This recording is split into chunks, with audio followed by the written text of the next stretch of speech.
L'Université de Corse, Pascal Paoli, vient de mettre en place un diplôme d'intelligence économique. De quoi s'agit-il? Vous n'êtes pas sans savoir, si vous avez écouté la radio, regardé la télévision, lu les journaux, que nous sommes dans un monde particulièrement incertain. Cette incertitude nous amène à développer des moyens pour assurer notre sécurité globale, mais aussi pour assurer dans ce monde incertain des opportunités de développement. Les États centraux se replient sur leurs fonctions régaliennes. Les régions sont laissées à leur propre destin. Les entreprises font face à une concurrence qu'elles ne connaissaient pas jusqu'à ce jour. Il nous faut relever ce défi. Dans le monde, des pays développés ont mis en place des méthodes et des moyens leur permettant de conforter leur position à la fois au niveau géopolitique et au niveau économique, et ceci pour devenir plus concurrentiels. En France, ceci a fait l'objet d'une politique publique d'intelligence économique. Mais aujourd'hui, face aux nouveaux défis, aux changements mondiaux, il nous faut mettre en place une intelligence économique du futur. Intelligence économique qui permettra de développer une connaissance géopolitique plus approfondie, de changer nos mentalités, d'acquérir l'information nécessaire et de la traiter, d'assurer notre sécurité et aussi le développement du territoire par le développement de sphères d'influence. Bien d'autres aspects seront aussi abordés par discussion avec les experts qui sont le corps enseignant de ce diplôme. Alain Juillet, Philippe Clerc, le professeur Andridou. Ces experts seront présents lors de toutes les sessions organisées en 5 réunions de 3 jours à Corté. Ces experts discuteront avec le public, dont l'originalité du diplôme consiste à mixer des auditeurs très différents, ce qui va créer un enrichissement mutuel et permettra de développer une nouvelle approche stratégique et opérationnelle de l'intelligence économique, permettant d'acquérir les méthodes et les pratiques que l'on pourra mettre en pratique, que l'on pourra mettre en fonction, soit au niveau personnel, soit au niveau institutionnel, soit dans les entreprises.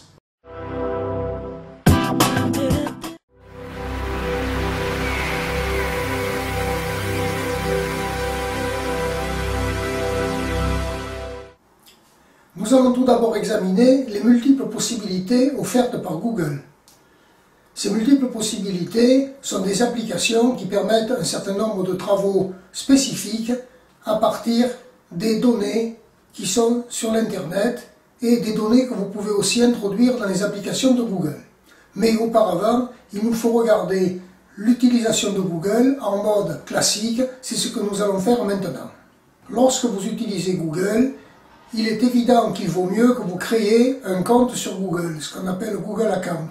C'est gratuit, vous aurez votre petite photo qui apparaîtra en haut à droite de votre écran et cela permettra de voir que vous êtes enregistré sur Google et vous donnera accès à certaines facilités.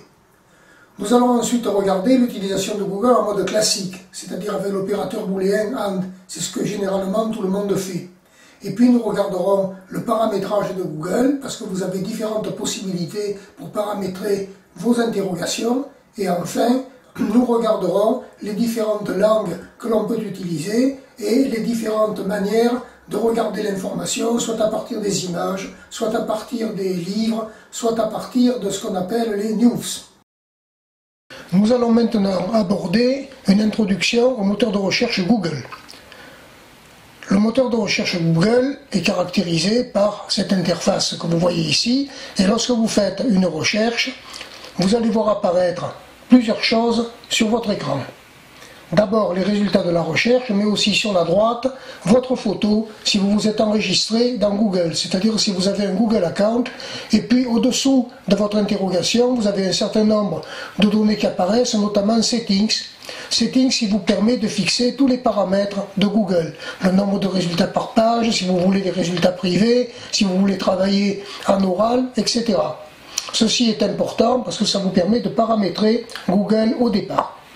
Et il faut le vérifier. Ensuite, vous aurez un certain nombre d'autres paramètres, les langues. Donc vous pouvez choisir la langue dans laquelle vous voulez que l'interface de Google apparaisse. Alors vous avez un certain nombre de langues ici, et nous avons des langues même à caractère particulier, et nous allons choisir ici, changer la langue et prendre la langue du Brésil, c'est-à-dire le portugais du Brésil.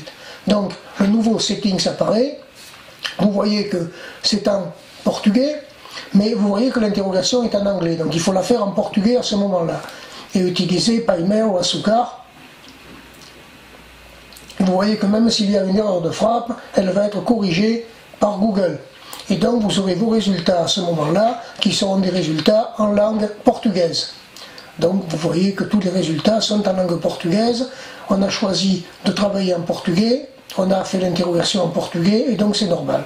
On revient à l'anglais maintenant, et donc vous voyez que on ne fait plus l'interrogation à ce moment-là en portugais, on va faire l'interrogation en anglais pour que ce soit coréen, palm sugar, et donc vous aurez à nouveau les résultats que vous aviez précédemment. Dans Settings, vous avez aussi Safe Search. Safe Search est fait pour éviter tous les sites délictueux, pornographiques, etc. Et donc vous avez un toggle, vous pouvez être on ou off. Vous avez aussi Advanced Search, donc on regardera ça en détail à la fin de cette présentation, parce que c'est plus compliqué, et donc c'est important de le regarder particulièrement. Et puis vous avez aussi l'history et les aides pour la recherche. Vous avez aussi des outils qui vous permettent ici de paramétrer les résultats en fonction des dates. C'est important, ici on choisit n'importe quand, mais vous pouvez choisir les 24 heures, etc. Et puis vous avez aussi ce que l'on appelle tous les résultats ou le verbatim. Le verbatim, vous avez vu que tout à l'heure on a rentré Açúcar avec une faute d'orthographe, mais que Google a corrigé. Si on reste à verbatim, il n'y aura pas de correction et donc les résultats seront beaucoup plus restreints. Enfin, dans votre bandeau, vous avez aussi le travail sur les images, c'est important, notamment pour des problèmes techniques. Vous voyez ici, sur les images, on peut visualiser les images de tout ce qui est le conditionnement du sucre de palme. Vous avez aussi un problème intéressant avec les vidéos. Les vidéos apparaissent ici, vous avez une interrogation en anglais, ce sont des vidéos en anglais qui vont apparaître, mais je vous rappelle à nouveau que si dans Settings, vous allez changer, que vous preniez l'espagnol ou le portugais et que vous aviez une interrogation en portugais, vous aurez des vidéos en portugais qui apparaîtront et c'est intéressant, ne serait-ce que vous pratiquez les langues. Et puis vous avez les nouvelles, c'est-à-dire des choses qui sont plus ou moins reliées au business. Par exemple ici, vous avez une étude sur le marché global du sucre de canne et vous avez la possibilité de télécharger votre document si vous le souhaitez, ce qui vous permettra d'avoir des informations sur ce domaine particulier. Et puis, vous pouvez avoir encore d'autres applications, par exemple les livres, et vous aurez ici les livres qui parlent, par exemple, de l'utilisation des tropical food pour faire des menus, etc.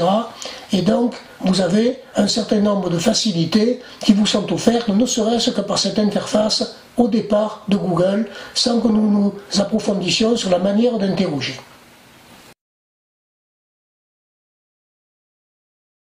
Nous allons maintenant revenir sur le problème des langues.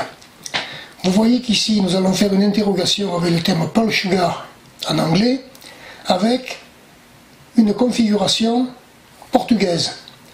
Vous constatez que l'on obtient des résultats en portugais et que vous avez aussi des résultats en portugais qui contiennent à l'intérieur le terme palm sugar en anglais. Maintenant, changeons de configuration et revenons à l'anglais. Donc, nous revenons à une configuration en anglais et nous allons, dans cette configuration, faire la recherche sur palm sugar où bien entendu toutes les références sont en anglais. Et nous allons maintenant faire une interrogation avec la configuration en anglais, avec le terme palmeiro, açúcar, c'est-à-dire en portugais. Et donc, vous constatez qu'à ce moment-là, vous avez aussi des références en portugais qui vont apparaître, et qu'elles sont pratiquement toutes en portugais. Donc, cela veut dire que vous avez, à l'intérieur de Google, des fois un certain nombre de résultats qui sont liés à la manière dont vous allez réaliser cette interrogation. C'est important parce que, éventuellement, sans même changer d'interface, vous pouvez faire une interrogation en utilisant différentes langues et donc avoir des résultats différents, ce qui vous permettra d'avoir une bibliographie ou des résultats beaucoup plus riches. Lorsque vous utilisez Google régulièrement, vous allez regarder différentes applications, vous allez regarder différents résultats et vous allez regarder des URL, c'est-à-dire des adresses internet qui sont différentes en fonction de vos recherches. Il est intéressant de sauvegarder celles qui ont le meilleur intérêt pour vous et ceci vous allez le faire dans les favoris, c'est-à-dire que vous allez créer des espaces sur votre ordinateur dans lesquels vous aurez placé les adresses qui vous intéressent et vous pourrez alors les consulter à votre guise. L'utilisation des favoris dans Google est particulièrement intéressante. Cela vous permet de sélectionner les adresses des différents sites qui vous intéressent, de les classer par centre d'intérêt, d'avoir accès à toutes les informations, par exemple ici ce qui concerne les brevets, et en cliquant sur une des adresses, vous obtenez le lien avec le serveur qui vous intéresse. Ici, c'est le serveur de l'OEB pour la recherche des brevets.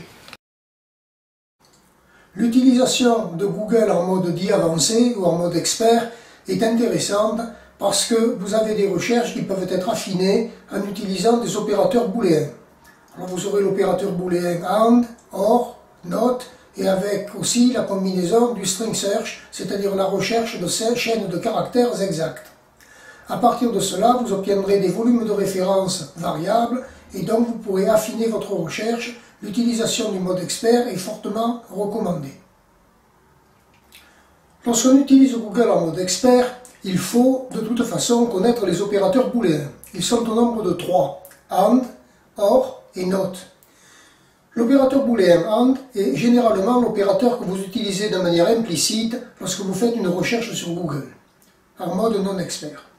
Lorsque vous utilisez le mode expert, vous pouvez utiliser donc tous les mots chien, chat dans la même référence, ou alors vous pouvez utiliser ce qu'on appelle le string search, c'est-à-dire la chaîne de caractères qui serait par exemple les chiens aiment les chats, et vous ne retrouverez que les références qui ont cette phrase d'une manière explicite, ou vous pouvez utiliser les opérateurs booléens OR, chien ou chat, ou les opérateurs booléens NOT, chien, NOT, chat, c'est-à-dire que les références contenant le terme chien, et effectivement chat, NOT, chien, c'est-à-dire toutes les références qui contiennent le terme chat et pas le terme chien. L'utilisation des opérateurs booléens et du string search, c'est-à-dire d'une recherche d'une phrase telle que vous la rentrez au niveau de l'interrogation, sont des systèmes particulièrement intéressants pour restreindre votre recherche à ce qui est particulièrement utile pour vous. Lorsque vous allez utiliser le mode expert, vous aurez un tableau dans lequel vous pouvez rentrer soit des opérateurs booléens AND en combinant vos termes, soit des opérateurs booléens NOT en excluant certains termes, soit en utilisant l'opérateur booléen OR en associant les termes, soit en utilisant le string search, c'est-à-dire une phrase qui sera en texte intégral dans la recherche. Mais vous avez aussi d'autres possibilités. Vous pouvez rechercher par exemple le type de document PDF, document PowerPoint, etc. Vous pouvez rechercher en fonction du type d'URL que vous allez utiliser. Par exemple, pour ce qui est gouvernemental, vous avez .gouv pour la France, .gov pour les États-Unis ou les pays anglo-saxons, vous avez edu pour ce qui est éducation. Vous pouvez aussi faire varier la langue et vous pouvez aussi faire varier la durée, c'est-à-dire la limite de recherche que vous fixerez, une semaine, un mois, etc. Ce qui vous permettra à nouveau d'affiner votre recherche d'une manière vraiment intéressante. Nous allons maintenant aborder la recherche en mode expert. Donc revenons à Google, faisons une interrogation et passons en mode expert en utilisant Settings et Advanced Search. Alors nous allons utiliser ici la recherche classique Palm Sugar avec tous les mots présents, c'est-à-dire en fait l'opérateur booléen AND. Et vous noterez le résultat qui est de 24 300 000 résultats. Et nous allons passer maintenant avec Advanced Search à ce qu'on appelle le string search, c'est-à-dire avoir exactement la chaîne de caractères palm sugar, c'est-à-dire palm séparé par un espace de sugar. Et nous faisons la recherche, et vous noterez maintenant que la réponse est beaucoup plus petite, 2 710 000 résultats, c'est-à-dire en fait une dizaine de fois moins. Nous pouvons passer maintenant à d'autres opérateurs booléens. L'opérateur booléen note, par exemple, en utilisant le terme sugar, mais sans qu'il y ait le mot palm dans les références parlant de sugar. Et à ce moment-là, on effectuera la recherche et vous verrez que les résultats sont différents à nouveau. Et puis, on peut faire exactement la même chose en utilisant le même opérateur booléen, mais en faisant exactement l'inverse, c'est-à-dire regarder tous les termes palm sans le terme sugar et effectuer la recherche, et à nouveau vous allez voir que le résultat que l'on va trouver est un résultat qui est tout à fait différent.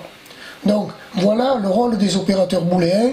Je recommande, dans les cas qui sont des cas de recherche relativement pointus, d'utiliser ce qu'on appelle le string search, c'est-à-dire la recherche exacte de caractères. Donc revenons à un string search ici, et puis nous allons faire varier d'autres paramètres, et en particulier, on peut choisir dans cette liste de paramètres les paramètres qui peuvent être les plus intéressants pour nous. Nous allons utiliser le paramètre avec des fichiers PowerPoint. C'est excessivement intéressant et on va regarder si dans la dernière semaine il y a eu des résultats traitant d'un PowerPoint sur Palm Sugar. Vous voyez qu'il n'y en a pas. On recette les résultats, c'est-à-dire qu'on repasse sur l'ensemble des résultats tout temps confondu et on choisit une des réponses et on va l'ouvrir pour qu'on voit bien que nous avons affaire à des PowerPoint. Ces PowerPoint peuvent ensuite être sauvés et effectivement certaines parties utilisées, mais à une condition, c'est toujours de citer la source, c'est une déontologie qu'il faut respecter. On va maintenant passer à d'autres paramètres pour balayer à peu près tout ce qui est disponible.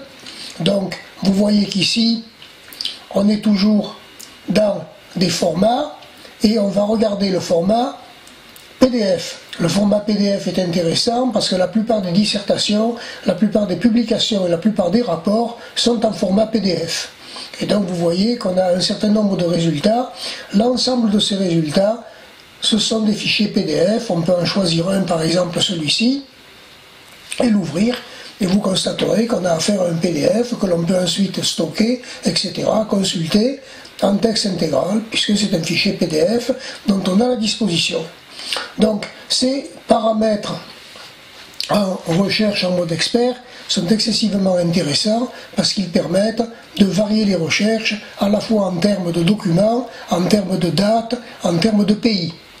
Donc on va revenir ici à d'autres paramètres et on va choisir par exemple le langage, et vous voyez qu'on peut balayer un certain nombre de langues qui sont disponibles, et on va choisir le portugais, puisqu'on avait commencé à travailler sur le portugais dans ces présentations, et effectivement, si on fait le choix du portugais avec le terme Palm Sugar, on aura des résultats qui sont en majeure partie en anglais. Maintenant, si l'on revient à la caractéristique classique du portugais, c'est-à-dire palmeiro açúcar, on aura des résultats qui sont en portugais comme l'on va le voir ici. Donc on va repartir vers le terme palmeiro açúcar et vous voyez qu'à ce moment-là on aura, mais on l'avait déjà vu précédemment, qu'on aura des résultats qui sont des résultats en portugais. Donc ceci permet de varier les sources d'information, effectivement. Donc on va faire varier maintenant d'autres paramètres. On va d'abord revenir à l'anglais, ici. Donc on recherche ici l'anglais, on le sélectionne. Et on va aussi, avant de passer à l'anglais, faire une recherche en français. Et donc si on fait une recherche en français, on va utiliser le string search sucre de canne. Vous voyez qu'on est toujours limité à un intervalle de date d'un mois et on va regarder le résultat. Et on a un résultat qui est de 20 résultats ici, 1030 pardon, pour le terme sucre de palme, c'est-à-dire une interrogation en français. On va maintenant varier et repasser en anglais, toujours avec un intervalle de temps d'1 mois, mais avec le terme palm sugar au lieu de sucre de palme. Voilà, on rentre le terme palm sugar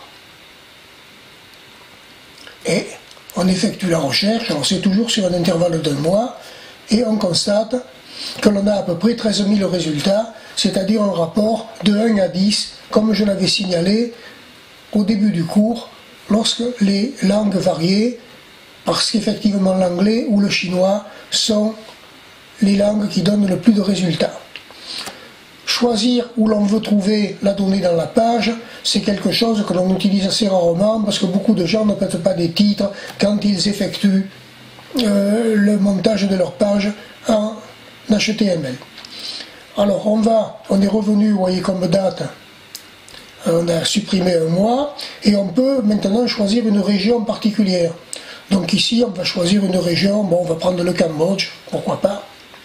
On va garder le terme en anglais parce que souvent les gens publient en anglais dans ces pays-là, et on va choisir une des références, ici, bon celle-ci ou une autre, simplement pour mettre en évidence les résultats qui sont obtenus, et vous voyez comme il y a quelque chose d'open post, c'est-à-dire quelque chose qui est effectivement donc du Cambodge, et donc on revient à l'initial.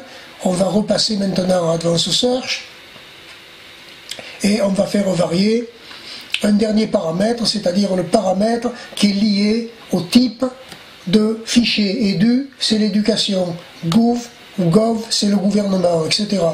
Donc on va rechercher le terme qui est ici, Palmero Açúcar. On est toujours en portugais, on nous demande ici de prendre un orthographe qui soit plus proche de la réalité, et on a une référence, donc vous allez constater que dans son URL, vous avez le terme Edu qui est en bleu surligné au sommet de la page. On est alors en mesure de récapituler l'ensemble des résultats. Par exemple, en ce qui concerne les résultats qui sont effectués avec différents types de paramètres, vous voyez que palm et sugar avec l'opérateur booléen AND donne un résultat qui est à peu près aux alentours de 25 millions. Vous avez le string search palm sugar qui est entre guillemets d'ailleurs et qui peut être utilisé de cette manière au niveau de l'interrogation, qui en donne beaucoup moins. Et puis vous avez les termes sugar sans palm et palm sans sugar qui donnent des résultats aussi différents. Enfin, vous avez aussi la comparaison lorsque vous faites une recherche en anglais, par exemple ici le terme palm sugar, et lorsque vous faites la même recherche en français, sucre de canne, vous voyez que les niveaux de volume d'informations obtenues sont en gros de 10 à 1 lorsque l'interrogation est effectuée en français.